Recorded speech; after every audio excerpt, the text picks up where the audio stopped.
It's Red Eye Radio. Gary McNamara and Eric Harley talk about everything from politics to social issues and news of the day. Whether you're up late or you're just starting your day, welcome to the show.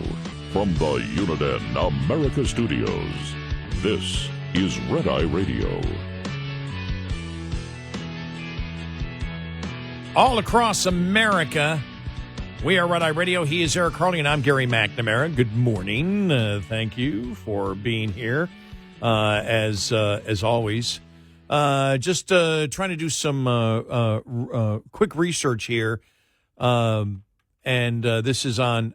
I woke up yesterday, Eric, to some of my nice listeners sending me what the projected redistricting in Texas would be. Right. Yeah, they put out the map yesterday. Right.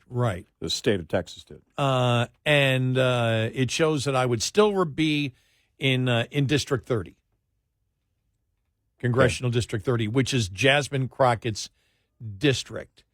Now, the thing I haven't been able to figure out yet, okay. It looks like there's a little bit more of Tarrant County. There's Tarrant counties where Fort Worth is, Dallas counties where Dallas is. I'm about 1,000 feet from Dallas County, but I am in Tarrant County. And I'm looking at it right here. It does look like, I don't know. It doesn't look like they're adding a lot. I'm looking at the current congressional district. Right. And it may be not as much Democrat, but I don't see a major change in the 30th district. So I would remain in there. And if it still is, I don't know if it's going to remain the way it has been, where Jasmine Crockett won 85-15, where there wasn't even a Republican running. Mm-hmm. I'm assuming they do that because they want one district to be Democrat, which makes it easy for all the surrounding districts to be more Republican. But it doesn't look like they changed that much. It looks like they cut off some of the top of it, which would still be Democrats, and maybe added. I'm not sure. I don't have the exact detailed map on it yet. Yeah. Where I can actually see the roads and in the current district, I can actually see where I live and 3 streets over. Yeah. But it looks like they add a little bit more of Tarrant County and take out some of Dallas City proper. Again, that's looking from a map where you cannot see the specific lines of streets or anything, the map that I have. Right. So, yeah, right. But thank you. There seemed to be an excitement out there from many of the listeners to let me know that I'm still remaining in the 30th. Woohoo! Thank you for that. They call it Gary Mandering. Yeah. Where he just remains miserable. Yeah, it looks like they may be going out a little bit more east, rurally, in Dallas County to add more. Be interesting to see what the 30th makeup. I haven't done any research on it. It just came out. I'll do more research on it because why? It affects me. Yeah. Yeah. So there you go. We've got that all taken care of, but I don't appreciate your joy in that I'm currently in her district. Mm-hmm. So, it's so funny how you get to West Texas and the districts land-wise are massive. I know. They're massive. Yeah. Because when they split them up, they're all supposed to be like almost the same population. Yeah, right. Yeah. So in order to get that in the rural areas, it's huge. Right. Wow. There's a district that goes from San Antonio basically all the way up to the El Paso district. Wow. Oh, what's his name? Who did the tour with Beto? He was the representative at the time. Oh, in that yeah. district. I just can't think of his name. Yeah, I'm blanking on his name. The Republican, right? Yep. Mhm. Yeah. He represented that district, and at that time, Beto represented the adjacent El Paso district, which land-wise is much smaller. But you're talking about, the Big Bend. Look, that one district that goes from San Antonio to El Paso has a lot of rocks and lizards. But humans, it's about the same, and again, roughly the same population. You just made me think. I saw yesterday somebody had posted it. Can we expect now that Harris is not going to run for governor, can we expect the Harris-Beto tour? Here's the thing. In my mind, I would advise don't do that. Write a book instead. Don't go out on a tour. But I would advise. Write a book on what? Yeah. Who cares? Oh, it's okay. just that you're not having to speak. You know what I mean? Don't do the speaking engagements if you're Kamala Harris. No, wait a minute. That is a great point. If I am consulting her, if she still believes that she could run for president again and Democrats would support her, the number one thing I would tell her is write op-ed pieces where you have a ghost writer and shut up. Right. Don't say anything in public. Right. And I'm serious. No, that's exactly what I would advise. I'm not being insulting. No, I'm being serious. That's at all. That's the only advice I would find the book deal. Yep. Write the book deal. Write the book. She's gonna have a ghostwriter. It's not gonna be her. Right. Op-ed pieces have a ghostwriter that you approve of it. Right. But don't put your own thoughts down on paper. I'm a political consultant. Do not let people know who you actually are. You did that once. Yeah. And you got beat bad. Yeah. So Doug fake Emhoff, you're gonna have to help me out here. Right. Make sure that none of her stuff gets out. Fake it. For her, I'd tell her, fake it till you make it. Yeah. I'm serious. I wouldn't. I'm not being sarcastic. No, I'm not either. I wouldn't allow it. Don't do any of that. Because, I still can't tell you why Beto is still doing it. He's got nothing else to do. I guess.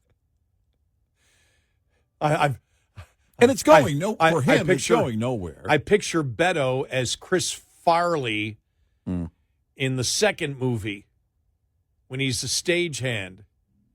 You're worthless. You're weak. Get out of here. Yeah. But I got no place else to go. Yeah, exactly. That's how I view Beto right now. Yeah, exactly. Wayne's World 2. Right. Borrowing from the Richard Gere line from, what was it? An officer and a gentleman. Right. Yeah. And it's there because she doesn't have any influence in the party. They never wanted her. Her own party didn't want her. Write the book. Be done. That's a great point. That's a great point. Be done. And somebody who had mentioned Ramaswamy before, and he goes, no, as a vice president well, we weren't talking about vice presidents. We were talking about presidential candidates who could be on the docket, and Ramaswamy could be. But Ramaswamy has specific ideas. J.D. Vance, specific ideas. Mm-hmm. Any of these people, even Marco Rubio, even though he said he wouldn't challenge him, has now specific ideas. Yeah. One of the biggest surprises of the Trump administration is the articulation of the Secretary of State. Oh, yeah, yeah. Right now, even including the president, he is the best communicator. Yes. I'm trying to think, am I missing anybody? I don't think I am. No.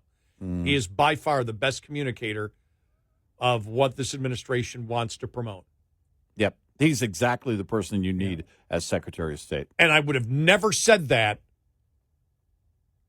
7 months ago. No. I would not have said that. No. Nope. And when he first got picked, I went, whatever. It's It's going to be wishy-washy. I swear I'm not drinking yet. Mm-hmm. I'll start drinking at 4:30. By the time it, takes effect, I'll be out of here and on my way home. There you go. Every cop will be pulling me over now.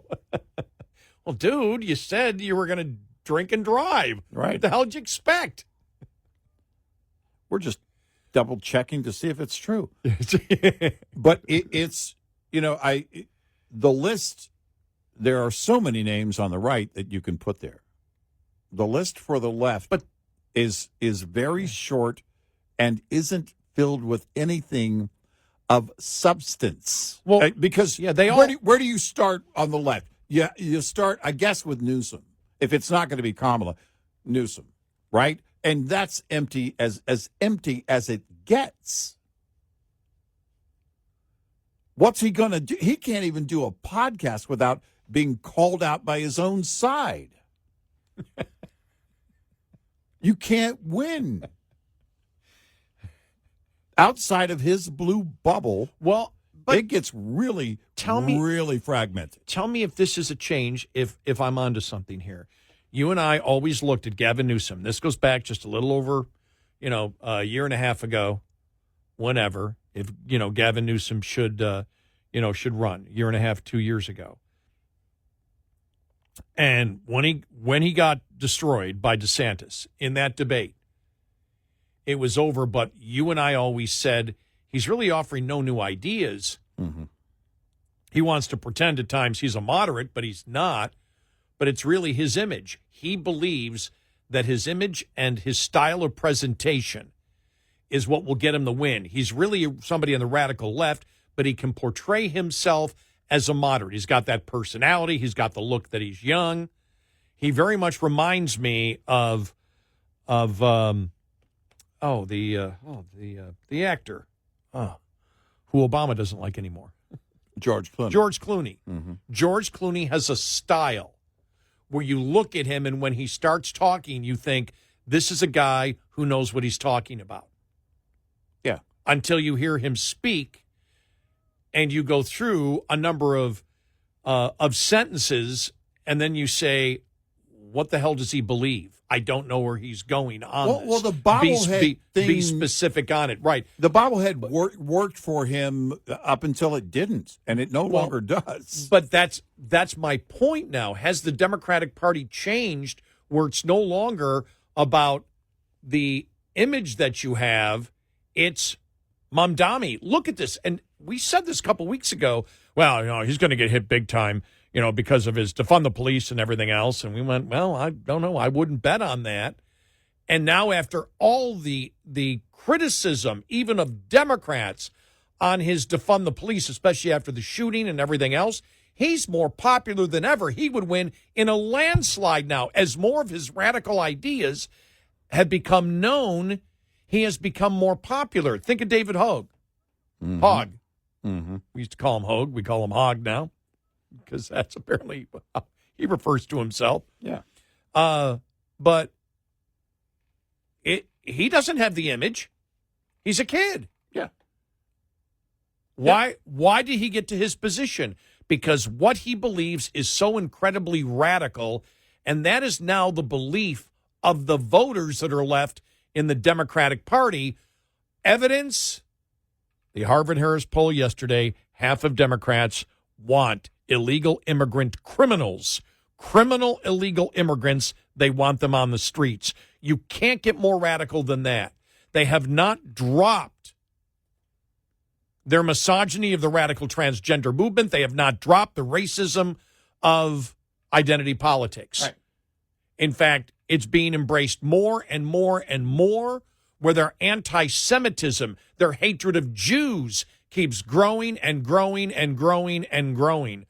I think the Democratic Party now has gotten to the point of, I think, a form of desperation, which is we can't fake it anymore that we're part of the middle. We need to be blunt and have young people promoting Marxist ideology. We need to own our radical points of view. Yeah, that's what I see. And that's why everybody's falling from the wayside. Yep. Nobody wants They don't want a politician anymore. They want they want a Marxist political activist is what they're looking for. Yep. That's exactly what they want. Look, we go back to those 9 lawmakers, 8 of whom they were afraid to give their names to Axios about their constituents showing up to meetings saying we want blood. Right. And they're afraid of those 8 lawmakers are afraid of the mob. They're afraid of the radicals, the rank and file radicals who are driving everything. And you better be full on radical before you even announce you're going to run in 28. My gosh, and I didn't even see this headline until just now, after everything I just said. He's backing losers and infuriating the DNC. It might be exactly what Democrats need. David Hogue, Slate magazine, which is a liberal publication. Right. Yep. No, that's exactly what the radicals, like the people over at Slate, are looking for. Yep. Hogue's not wrong when he's pointing out what the young people of his party want. He's pointing directly to what we're pointing to. Yeah. We're probably more in agreement with them on their political vision of what the Democrats want. We know exactly where they are and where they're going. 866-90 Red Eye. This morning's USDA Farm Report is brought to you by House Products. Tested, trusted, guaranteed since 1920.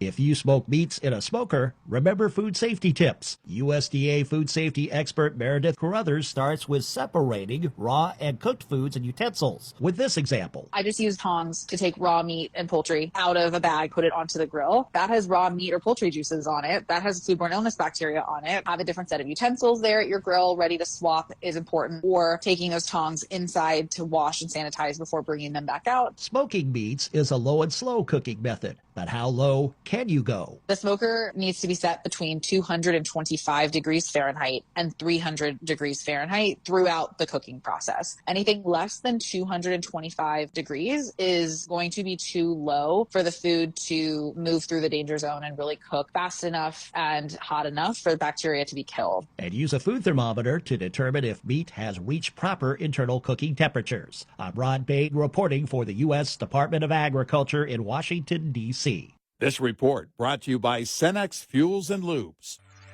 Lines open for your calls. 866-90 Red Eye on Red Eye Radio.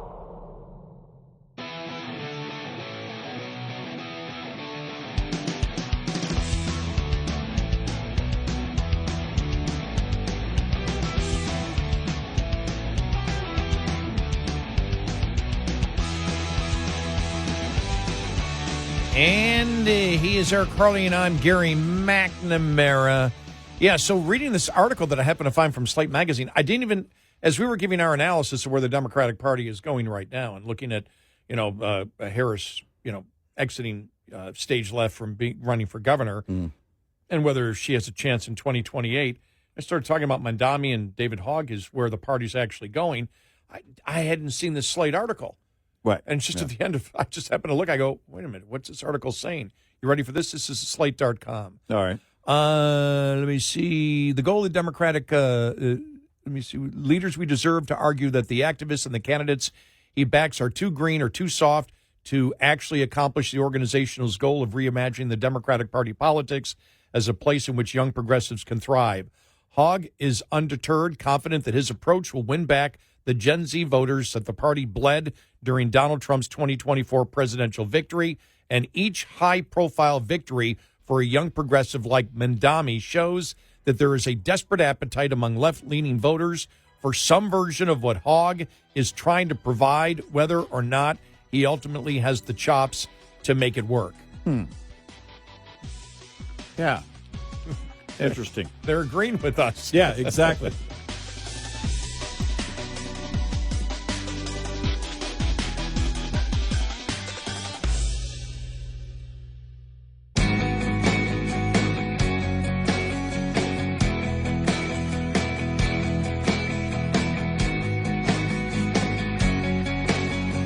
Tell your friends, We're here nightly. Eric Harley and Gary McNamara on Red Eye Radio. And he is Eric Harley, and I'm Gary McNamara. Download our Red Eye Radio app today, and you can listen when and where you choose. Amazing. You and I were we were talking just about it all came about because of Kamala Harris saying she's not going to run for governor, and then asking, is there anybody who wants her to run in the Democratic Party in 2028? And you and I were saying, it's a pretty long way, and we said with the whole Mandering thing, understand how radically left this is a predicament for the Democratic Party. The leadership looks at it and says, we can't win. Right. we can't win presidential elections. We can't probably win, national elections.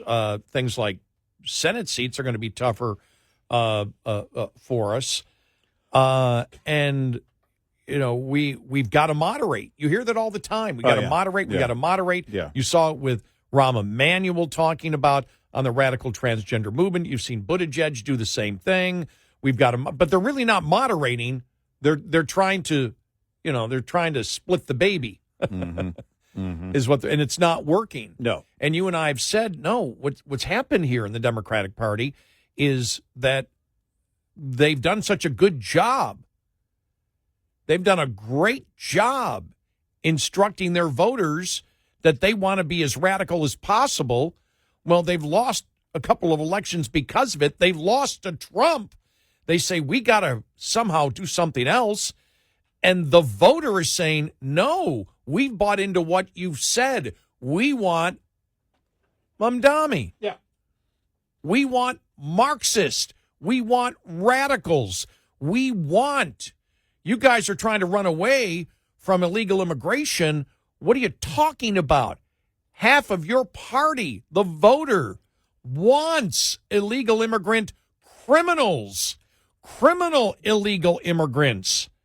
And we're not just talking about people that are in the country illegally, but those that commit crimes. Half of the Democratic Party wants them on the streets of their city.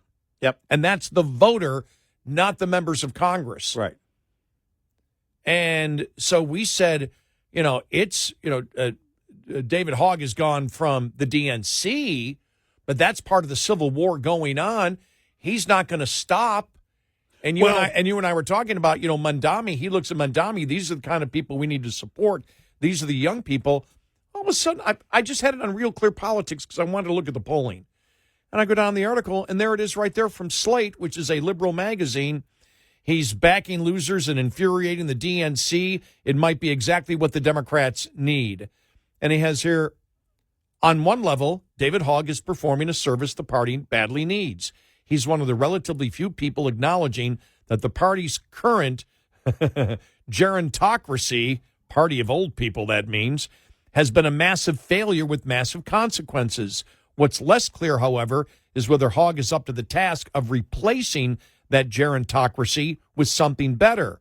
Hogue is hoping wins like Mandering's will inspire a tsunami of young people to run for office. He has described Mandering's victory as an Obama-like moment for young voters disillusioned with the failures of an aging Democratic Party leadership. It almost feels just fictional for young people in Gen Z, he told me. So there you go. And it's funny because you and I did not read that article before we started analyzing it. And it's like, oh my gosh, they agree with us. Here's where I see it. Because I don't think David Hogue saw the separation from the DNC as a bad thing. I think for him, it probably, in fact, was confirmation of what he likely believes, and that is for people like him and the radicals in the party, the DNC is irrelevant. They don't need the DNC. They don't want to go the direction of a political party as the organization. They're the boss. They're in control, not the DNC. Sort of like AOC said. Exactly. And if you think about it, in a way, Trump kind of reshaped the Republican Party. Vastly different. 2024, the convention. Compare that to 2016 convention. Oh, light years. There was none of the old school, old guard. We don't like messy on the stage in the summer of 2024 at the convention. Ooh, no. Yeah, it was the new guard. Mm-hmm. It was Trump's Republican Party. Now, he didn't just shove the party over to the side. He reshaped it. But on the left, someone like a David Hogue doesn't care about the DNC. I think this was just confirmation of what probably he already believed. And again, that is that the DNC is irrelevant, he believes. I don't need that's back in the Clinton Obama days. We're not that. We're going to get this done on our own. It's going to be a grassroots with the help from the radicals who are the rank and file. All we have to do is appeal to them. Now, logistically, you're going to need the party. That's the way it works. You're going to need the money. That's the way it works. But I think they look at it and say, well, we'll find a way. They're delusional in every other sense. Then why not think, we can do this on our own? The point is that they're not going to be led by the old school, the old guard. And for them, the old guard isn't like the Republicans with Mitch McConnell or a John Boehner back in the day. The old guard is anybody from 2024. I mean, it might be the case that Kamala's looking at this and going, yeah, I got nothing. Because if you think about 24 and where we are in 25, it's become more radical, and we're just a year roughly from their convention. Think about this. Joy was the big word at their convention and the anointing of Kamala Harris. Joy. Well, nobody needs joy. We're full of rage. No, that's a great point. We're the party of rage, and you're promoting joy. You're promoting joy. That's a great point. So now let's try and even put on, I don't even know that you can, but get out the crystal ball and try and tell me what 28 looks like for those on the left and how much more radical they will be by then. But if you look at that, the differences, between the Trump people coming in and the old guard compared to the old guard with the Democrats as compared to the new guard coming in, you've got, the new guard coming in is basically communist. Mm-hmm. The Mandami, this is no accident. This is where they've taught their voters so successfully. Mm-hmm. Now, the old guard probably were far left socialist, mm-hmm. but they just reject the fact of communism. And you even see Mandami knows, I really can't talk and promote that I'm a communist. In fact, they've said, I'm not a communist, I'm a democratic socialist. I'm a democratic communist. You mean you're exactly. Eric said he's waiting for somebody to come up and say democratic communist. Yeah. But it may be that people view a Democrat socialist as even worse than a communist. You're not sure these days. We're not really sure. Exactly. But if you look at and so there are some major differences in where the Democratic Party was 10 years ago as compared to now. Mm-hmm. Mm-hmm. You look at the differences in the Republican Party right now. A lot of it is based on, can we get a particular bill through?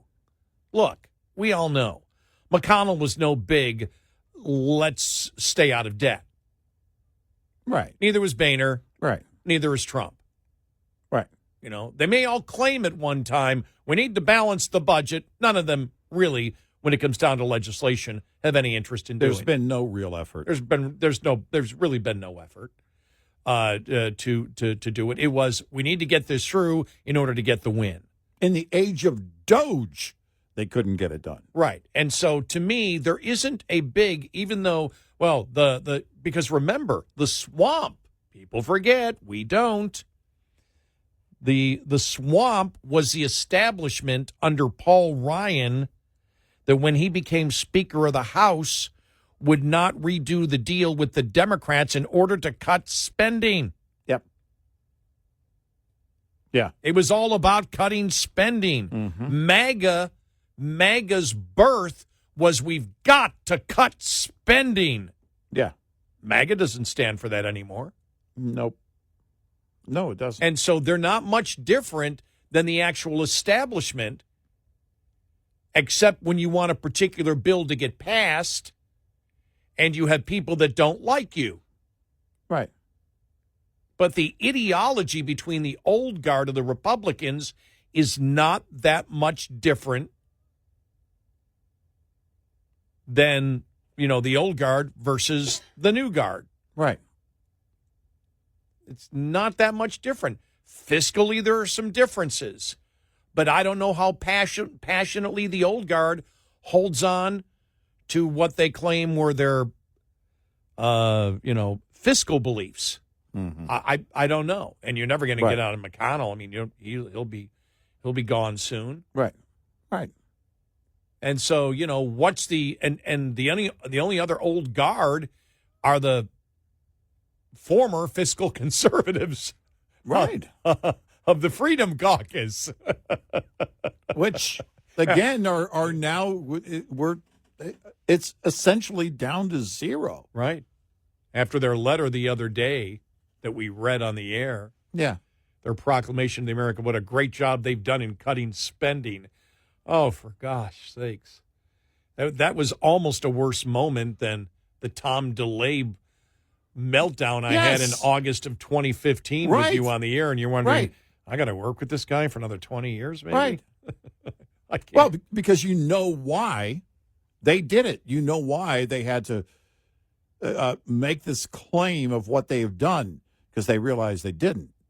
Yeah. As a group, they were like, hey, if we all huddle and get together and, do this as the Freedom Caucus, we can just put the word out there and try and make people believe we actually did something. But it's also understandable from the fact that the rank and file voter of the Republican Party doesn't want to cut. Where was the pressure? Yeah, there was really no pressure. There was the self pressure that you heard Chip Roy, but you and I know Which ultimately, Yeah. he didn't even feel that pressure, which means in his district, right. there wasn't pressure Right. on him. He voted for the bill twice. So the fact that there's this great group of Republicans that want fiscal responsibility and absolutely need to do deep cuts is a relatively small group of Republicans that exist out there. Right. So my point is they're still basically united on everything. The differences between MAGA and non-MAGA is not that big in the Republican Party Nope. when you actually break it down to the specific issues. Right. It would fill basically one Epstein binder. Just one, not three. And I'll tell you what it's filled with. All right, very, very quickly here before we go. What? Oh, my gosh, that lead story that That was New in York Post The story? New York Post story. Oh, my gosh. It's not going away. It's not it's like I think it was a Drudge that called it an orb. Where is it? No, mysterious orange blob. Yeah. It was like the lead article in the New York Post online about it. It shows like this thing. It's like, what is that orange glow blob orb in the background? Somebody was in there, and I'm like, here we go again. Here we go. Not we going go. away. 866-98 Red Eye. Coming up, more with Gary McNamara and Eric Harley. It's Red Eye Radio.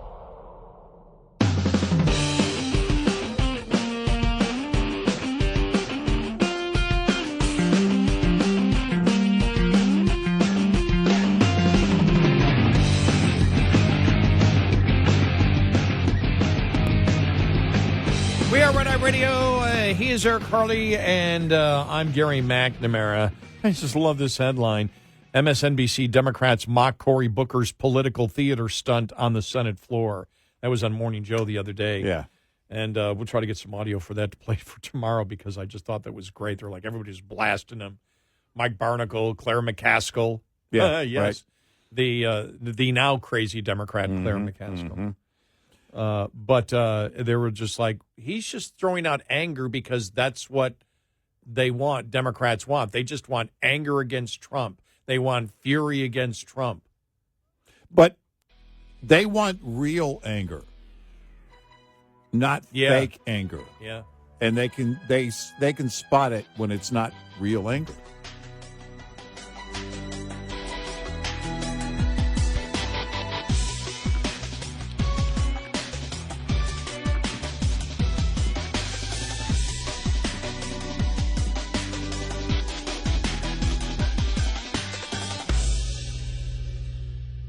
This is Red Eye Radio on Westwood One.